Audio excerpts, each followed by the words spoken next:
They actually stay in the house. After Kurt is staged, they stay in the house for 3 days. Yeah. And I can prove it. And they come back, they get the shells because they're trying to stage the shells. They already had a shell to shoot them with. They're grabbing a box with a receipt to prove like Kurt bought these on the day. They find a receipt to the gun being purchased, not in Kurt's name. I can say this name, Dylan Carlson, because it's public. Dylan Carlson's name's on the receipt, not Kurt Cobain. And it's in Kurt's pocket. And there's a receipt in the bag by his foot. How many suicides do you see where there's receipts at the scene? Like, it's just forcibly staged, okay? And I'll go into some of the evidence. But so on April 2nd, that's a Saturday, okay? They are staging, cleaning up, wiping the gun down. They're wiping things down. There's no fingerprints. They put the note in there. They stabbed the pen. There's no fingerprints on the pen. They got the shotgun shell on the wrong side. They staged it on the wrong side of where the gun is. The cops tried to say the gun flipped around. No, dude, no. And they're trying to say there's a death grip and when he died, no. It's not true. That doesn't happen to everybody. So he's like holding the barrel like this, like he's laying down. And also, if he really did that, his hands would kind of come off it and that gun would fall. It wouldn't just land like, you could find him like this. Okay. So there's some final tweaking, setting up. What time they're done, I don't know. Maybe it's 3 p.m., 4 p.m. because they got a boogie. And I don't mean leave the house. What I mean by boogie is they got to hurry up, right? What if somebody comes? What if somebody heard the gunshot at night? What if somebody called the cops? They're doing as fast as they can. Once it's staged and set, the door is locked. There is no stool by the door. That is false. That is disinformation. It is locked from the inside easily. It's not a bolt. There's no key needed like that. So, and they leave him there for days. Okay. On April 8th, Friday, the guy comes to do the lighting that Courtney Love asked, do the lighting and the security lighting or whatever in the greenhouse. And he shows up at about 8 a.m. and he finds Kurt's body. But nobody else finds his body for days. But everybody's supposedly looking for him. So I ask you, if there's all these people in the house, you just didn't look for him in the greenhouse, it's 50 feet away because you knew he was there. You saw his body. And I'm not going to accuse the PI of seeing the body at this moment. I do believe the PI did see Kurt's body. And if you have a problem with it, then come talk to me. Then come forward and tell us your information and your research and your files. Stop hiding stuff. This is important. And then the media comes and they call the radio station. And then from there, Courtney reads the letter over the intercom, or she pre-record. I don't know when they did this. And everyone's crying and Kurt killed him. And they say, unalived himself. And that's the narrative that's stuck for 30 years, except for the really hardcore people that knew something was up. Richard Lee knew it early on. He didn't know there were witnesses. He knew something happened. Even the friends knew. The people that were at that, they obviously knew. But I'm saying the people close to them knew too. And they've said it over the years. And there's been Facebook groups. And there's been round tables. And these people are arguing with each other. And they're threatening each other's lives. Relax. We're going to all do it together.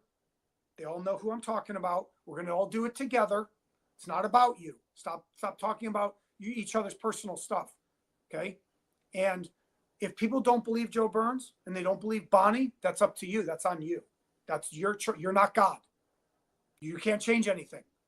So I don't know every detail. Obviously, I wasn't there. It's not filmed. So that's the gist. There's a lot more to it, but that's the gist of what happened on April 2nd through the week till April 8th.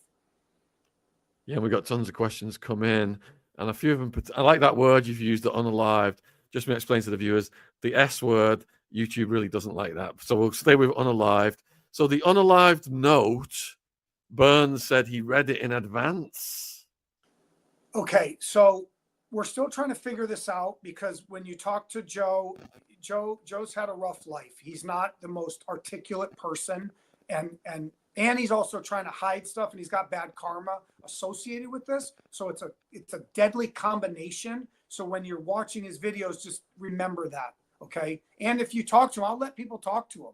If they really want to touch him, I will, on our terms, politely, correctly, okay? We do believe the note was in the house when Kurt was there. Whether Kurt saw it, I don't know. It doesn't make sense to me. Like, what are you going to show Kurt? Hey, Kurt, did you write this? I don't think Kurt saw it. I think Joe saw it with someone else.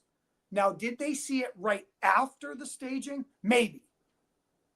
Did Callie or Renee take it out after? And I forgot to tell you about this. Like, holy crap. Like, they're all on drugs. Like, I don't know what they're getting off on this. Like, it's exciting. It gives them something to do. We just killed the biggest the biggest rock star in the game. Like, they're high on adrenaline too, probably. So to answer that question, yes, we do believe the note has to already be there. Kurt didn't write it. He wrote it on the back of an IHOP menu weeks before. We don't know when. And we believe somebody took that note, held on to it, which you can know who I'm talking about, who actually lives in England, I believe, who's probably going to see this. I'm trying to help you. So anyway, the answer is yes, we do believe it was there, yes. Most common question that's coming in is, what is the motive? Oh, God, here we go with the motive. I always get this on other cases too, and I say motive is not that important. You know, people do that when they say, like, the cops, like, we're still looking for a motive. Why? Who cares? They're dead. They did a horrible thing, like a school incident. Probably can't even say that word. A school incident. That's bad. Why do they? We're still looking for the motive. Oh, really? Why? Because that justifies what they did? You want to know, why do you want to know the motive? Because you just want to know? Okay, so I'll entertain them. Who inherits all the music rights when he dies? Courtney Love. The estate goes from 4 million to 400 million overnight. Yeah. What? Yeah. Yeah. Oh, okay. My God. I'm not accusing Courtney Love. She's not there. She's at the Peninsula Hotel. She's in LA. She's not at the murder scene. I'm not saying she murdered Kurt. So I'm just painting the picture because I already know what they're getting at. Okay.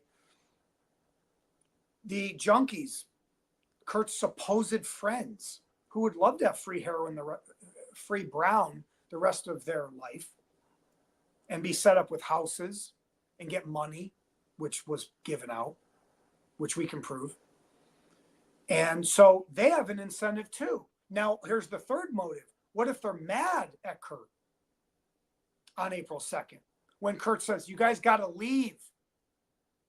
You got to get out. He came home. They're in his house because he had male nannies. They had friends. They're all musicians too. A lot of these guys are known. They played music. They knew Courtney. They knew other famous rockers. They're young. A lot of them were younger than Kurt and Courtney. Some of them were teenagers. They're younger. Okay. And something happens and Kurt gets assaulted. So it's a perfect timing. I believe through my investigation, Chris, Todd, because they're all going to come after me after this. I believe it was premeditated. You're seeing some good questions in there. I believe it was premeditated to get rid of him because he threatened to divorce Courtney. He canceled Lollapalooza.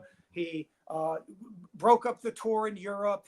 You know, like it was all going downhill. They had the intervention. It's all falling apart. Chris Novoselic got punched in the face by Kurt the day before he went to rehab because he tried to drive Kurt. And Chris said, I'm done with that guy. It was all falling apart. Geffen was upset. Geffen Records, Gold Mountain. Courtney was upset. They had the intervention.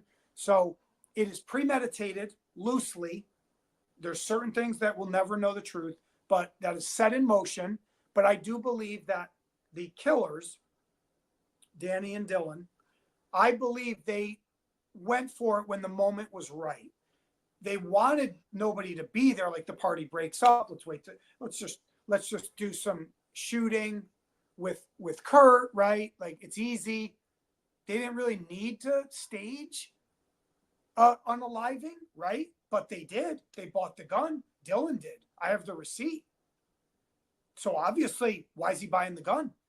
The day before he buys the gun, the day Kurt's flying to LA. What's up? We still can't figure out, like, was Kurt on the way to the airport? Was he with Dylan at the gun shop? I don't think he was. I absolutely don't think he was. But, and there's stuff with Harvey, the limo driver, and the shell story. And so it's fascinating, man. This case is big. Like it's a spider's web. It is. Trust me. It's hard. I didn't sleep either on this. So there's a lot of motive. There's multiple people have motive. That's my answer. So some people are asking as to whether Kurt intended to get rid of Courtney and she knew about that. Kurt did say he was divorcing Courtney. He told Rosemary Carroll, write her out of my will. Rosemary came forward and said that. She was the attorney for both of them. And then Courtney, imagine Rosemary Carroll's getting these like from both sides. So Kurt says, I want her written out of my will. Courtney says, find me the nastiest divorce attorney on earth. So they're already, yes, they're getting divorced. There's a problem. That's all documented. I'm not saying something nobody knows. Okay. So let me just throw that out there. So yeah, there was a lot of strife, and Courtney was mad that he canceled the $9 million payday on Lollapalooza. She wanted to do it. Oh, I'll do it. Well, they didn't want you. They didn't want Hole. They wanted Nirvana. So it's a crazy story. It's really, I mean, it's close to OJ. I can't say it's OJ, but it's close. And remember, it's 2 months after or 2 months before OJ. So when Kurt is unalived and the reports say his death, remember, 2 months after, here comes the OJ train. So Kurt's whole thing is gone. Gone. Everything that happened before OJ. Bye for 2 years. See ya. Go ask people that are over 40 years old or 45. I was in college, so you got to keep them a little older. But I get young people write me. I was 10 years old. I remember it. I'm like, you were 10.